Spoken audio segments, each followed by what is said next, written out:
Welcome to Wild Seat. John Carter is a veteran captain of the Confederate Army with unique abilities. He has been transferred to the Red Planet to hunt enormous and monstrous creatures that threaten the survival of its inhabitants. It all begins in Barzón, which is made up of 3 vast domains: Helium, Zodanga, and Targs. For centuries, Helium and Zodanga have been in conflict.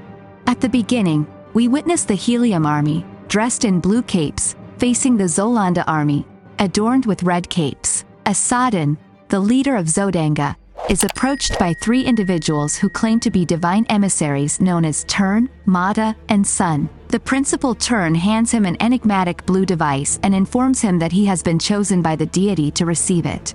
The Turns have decided to support Zodanga in the conflict. They hold dominion over an enigmatic blue energy called the Ninth Ray, which makes them more powerful than other beings in Barzón. The scene shifts to New York in 1881. Edgar, a man, is called by his uncle John Carter to the metropolis of New York. When Edgar arrives at the station, he is greeted by John's butler, who leads him to his uncle's residence. It is discovered that John is wealthy and a former Confederate Army captain.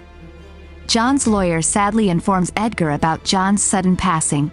John has bequeathed all his wealth to Edgar. Then, the lawyer takes an astonished Edgar to John's mausoleum, where his body is being preserved, but curiously, the entrance to the mausoleum can only be opened from the inside. Later, the lawyer hands Edgar John's personal diary, which John wanted only Edgar to read.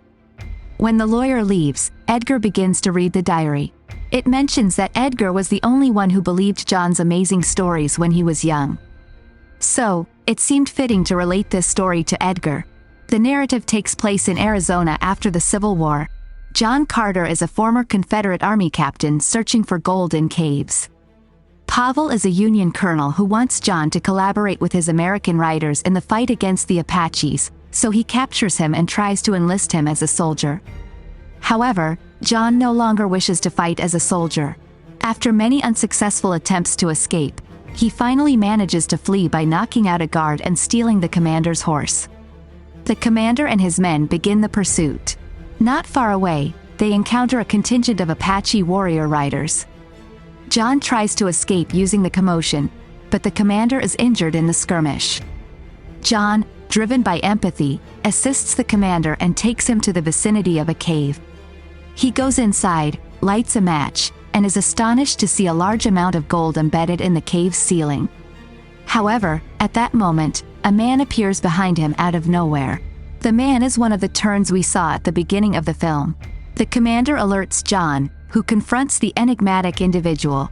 He shoots the man, causing him to fall to the ground. As John approaches him, he hears the man say, "Barzón," while looking at a strange pendant in his hands. John takes the pendant and repeats the word, "Barzón." When he opens his eyes again, John finds himself in a peculiar wasteland. He stands up and tries to walk but stumbles with each step. It seems he can levitate in the air. Perplexed, he practices how to walk in the new environment as he continues. He reaches a nearby hill where he sees multiple eggs hatching. Just then, a large group of 6-limbed green beings riding colossal animals appears. The leader attacks him, causing John to take a huge leap. The beings start shooting at him, but they stop when their leader orders them to. The being speaks in a different language and introduces himself as Targs. John introduces himself as John Carter of Virginia, but the beings understand that his name is Virginia. Targs urges John to perform a jump like the one he did before, but John resists and confronts him. The beasts injure John and capture him. As they talk, we learn that their race is known as Targs. Elsewhere in the same world, the princess of the city of Helium, Deja, is practicing how to present a weapon she has created to her father, the ruler of Helium. If you're enjoying the video, please give it a like. It only takes a second and it helps me out a ton. Helium is in conflict with another city called Zodanga and is close to succumbing because the Turns support Zodanga. Deja has unraveled the mystery of the Ninth Ray that Zodanga uses in the conflict. While presenting her weapon to the ruler, someone sabotages the device, causing an explosion. Sab then, the ruler of Zodanga, wishes to marry Deja to end the confrontation, but she adamantly refuses. If Sab then marries Deja, he will become the Prince of Helium and gain the power to rule all of Barzón. In the meantime, the Targs take John to their city and place him with the young ones. During the night, a Targ named Sola provides John with a liquid that helps him understand the Targs' language. At dawn, the Targs demand John to perform a great leap in front of everyone. John notices that the medallion is in Targs' possession and, without it, he cannot return home.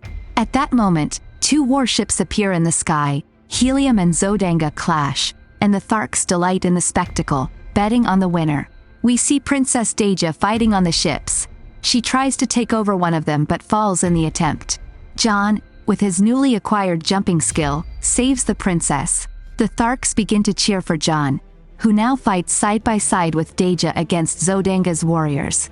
Together, John and Deja manage to change the course of the battle, allowing Helium to defeat Zodanga, although their ship also crashes. The Turns, Matai and Shang, want to preserve John's life, so Sab then challenges John and defeats him. However, the Targs intervene by shooting at them, allowing John to escape. Sab then retreats, and the Targs celebrate. Impressed by John's skills, Deja submits to the Targs. Targs praises John, granting him his armor and presenting Deja as a prize. Deja warns Targs about the threat of Zodanga, but Targs suspects she wants John as a weapon, so he proclaims that John will fight for them. John claims he won't fight for anyone, but reluctantly agrees when Deja is threatened. The Targs loot the destroyed ships while Deja mourns the fallen elements. They discuss the planets and deduce that John comes from Earth, while Barzón, where they are, is Mars. Deja leads John to the Targs' forbidden temple, despite Sola's objections. John and Deja discover the gates of Is, where they believe John will find enlightenment. Deja promises to lead John there if he frees them, however, the Targs capture them. The three are sentenced to death. Targs takes them to a tent where he frees them and returns the medallion, as long as they protect Sola. Later, Tal inspects the tent but finds it empty and deduces that Targs has betrayed them. As the group heads to search for the river, Is kills and Sand persuades a reluctant one that the marital bond will strengthen their rule. Soon, Sola suspects that Dahalos is deceiving them, which is why she confronts her. When confronted, she admits that they were heading to Helium. Carter, upset, chooses to leave her upon realizing that she might have used him as her new weapon. He ignores Deja's pleas until she finally confesses that she has a personal stake in the conflict, as she is the Princess of Helium about to marry the Prince of Zodanga and possibly be killed. Carter persuades her that she needs time and that they must go to the river first. The river represents a path of pilgrimage. Those who have committed sins or lived in excess follow it to end their lives and enter paradise. They find an inverted pyramidal structure next to the winding river. Carter takes a leap, bringing Deja with him. As the door opens, Carter and Deja enter, and the solar system is presented in magnificent blue images thanks to the medallion. Deja understands that the blue light is not supernatural but produced by machines outside. A Targ army approaches, commanded by Mata and Sans.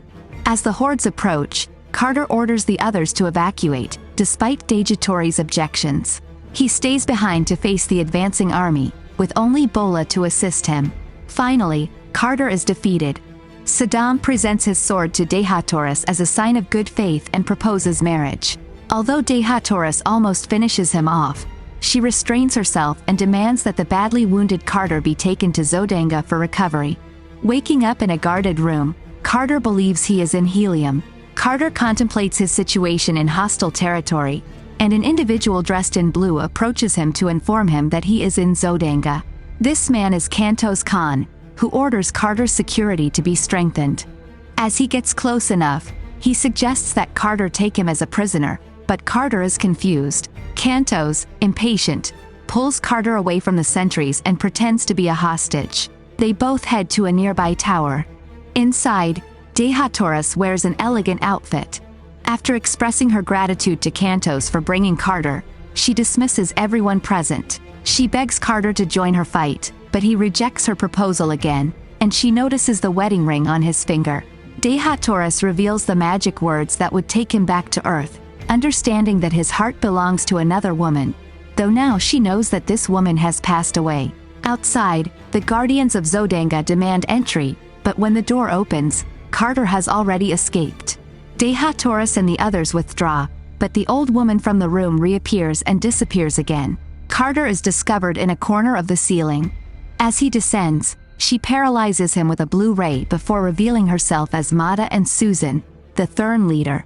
Mata and San force Carter to accompany them and describe how the Thurns are facing the destruction of Mars. Caught in a traffic jam caused by a wedding procession, Mata and San transform into a Zodangan police officer and take Carter outside.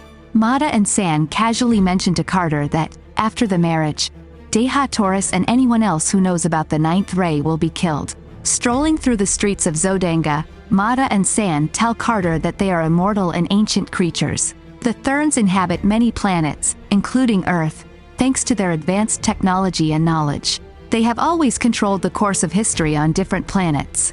Suddenly, Bola appears, destroys San's confinement, and Carter escapes in a light ship. After an exciting chase, he crashes near Sola. Knowing he cannot face the Zodangan troops or the Thurns alone, he returns to the Targ city and requests their help. Carter and Sola arrive safely, but the Targs imprison Carter, where he finds Targs chained up. The prisoners are then taken to a gigantic coliseum and forced to face a pair of huge white apes. Astonishingly, John dominates these creatures before the astonished gaze of the Targs. He then challenges Tal Hayus in a duel and defeats him with a single blow.